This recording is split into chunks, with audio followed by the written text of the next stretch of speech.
آپ اپنی تقدیر بدل سکتے ہیں. You can change your destiny.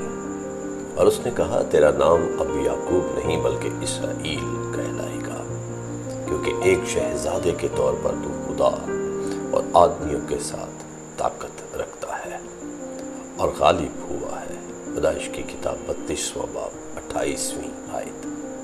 خداوند یسوع مسیح کی سلامتی ہمیشہ آپ پر قائم رہے.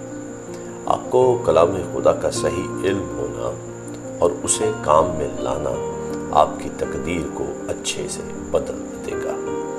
یعقوب نے اپنے بھائی کے پیدائشی پہلوٹے کے حق کے لیے کھانے کا سودا کیا.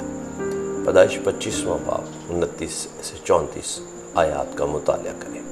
گویا یہ کافی نہیں تھا، اس نے اپنے بھائی عیسو کی برکتیں بھی چرا لی اور وہ گھر سے اپنے ماموں لابن کے پاس بھاگا، جہاں اس نے خود کو تعمیر کیا. وقت گزرنے کے ساتھ ساتھ اسے گھر واپس جانے کی ضرورت محسوس ہوئی، یہ جانتے ہوئے کہ اس نے ماضی میں اپنے بھائی کے ساتھ کیا کیا تھا. یعقوب نے خدا کے حضور آدھی رات کو دعا میں مشغول ہونے کا فیصلہ کیا تاکہ خدا اس کی زندگی میں مداخلت کرے. خدا نے واقعی ایک فرشتے کے ذریعے مداخلت کی جو یعقوب کے ساتھ لڑا تھا. عزیزو، یعقوب فرشتے پر غالب آ گئے اور فرشتے نے یعقوب کا نام بدل کر اسرائیل رکھ دیا. یعقوب کی تقدیر بدل گئی تھی اور وہ صلح کے لیے اپنے بھائی سے ملنے کے قابل تھا. عزیزو، دعا آپ کی تقدیر بدل سکتی ہے اگر آپ اسے صحیح طریقے سے کرتے ہیں.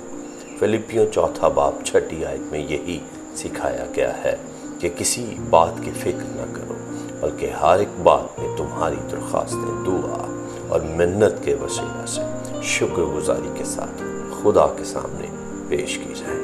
ہمت نہ ہاریں. روح القدس آپ کو سکھائے گا کہ کتاب مقدس سے صحیح دعا کیسے کی جائے اور آپ اپنی تقدیر کو بھلائی کے لیے بدل دیں گے. رومیو کا مصنف 8ویں باب کی 26ویں آیت میں یوں فرماتا ہے، اور جسمانی نیت موت ہے مگر روحانی نیت زندگی اور اطمینان ہے. ہیلیلویا. آئیں یعقوب کی طرح اپنا مستقبل بدل دیں. اگر آپ نے اس پیغام سے برکت پائی ہے تو اس کو دوسروں کے ساتھ شیئر کیجئے. ہمارے یوٹیوب چینل پاسٹر انیس جاوید کو لائک، سبسکرائب اور شیئر کریں.